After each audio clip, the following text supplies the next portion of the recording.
പ്രണയ നൈരാശ്യം ചിലരെ ആത്മഹത്യയ്ക്ക് പ്രേരിപ്പിക്കാറുണ്ട്. അങ്ങനെയുള്ളവർ ഒരു കൗൺസിലിങ്ങിന് വിധേയമാവുകയോ മനഃശാസ്ത്രജ്ഞരെ കാണുകയോ ചെയ്യണം. ഇല്ലെങ്കിൽ കാസർഗോഡ് തൃക്കരിപ്പൂർ ക്യാമ്പിലുള്ള CRPF ജവാന്റെ ജീവിതത്തിലുണ്ടായതുപോലുള്ള കാര്യങ്ങൾ സംഭവിക്കാം.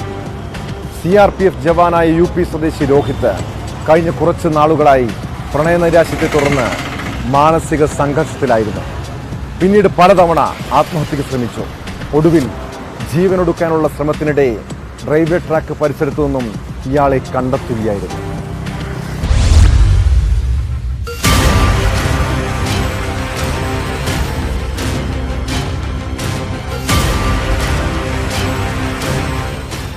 പ്രണയനൈരാശ്യത്തെ തുടർന്നുള്ള മാനസിക പ്രശ്നത്തിലായിരുന്നു രോഹിത് എന്നാണ് സഹപ്രവർത്തകർ പറയുന്നത്.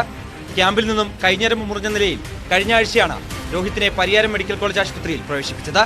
കഴിഞ്ഞ ദിവസം വൈകിട്ട് ഡിസ്ചാർജ് വാങ്ങി സഹപ്രവർത്തകർക്കൊപ്പം ക്യാമ്പിലേക്ക് തിരിച്ചു പോകാൻ ഒരുങ്ങുന്നതിനിടെ ഇയാളെ കാണാതാവുകയായിരുന്നു. പോലീസ് നടത്തിയ അന്വേഷണത്തിൽ പയ്യന്നൂർ ഭാഗത്തേക്ക് ബസ്സിൽ കയറിപ്പോയതായി വിവരം ലഭിച്ചു. ഫോണിൽ ബന്ധപ്പെട്ട സുഹൃത്തിനോട് മരിക്കാൻ പോവുകയാണ് എന്ന് അറിയിച്ചതോടെ CRPFും പോലീസും തെരച്ചിൽ ഊർജിതമാക്കി.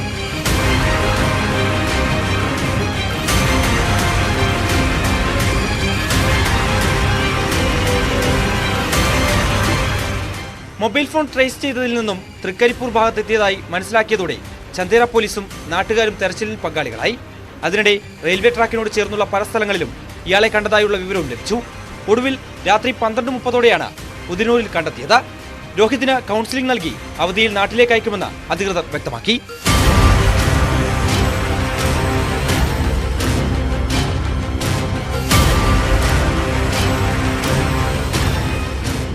ന്യൂസ് 18 തൃക്കരിപ്പൂർ.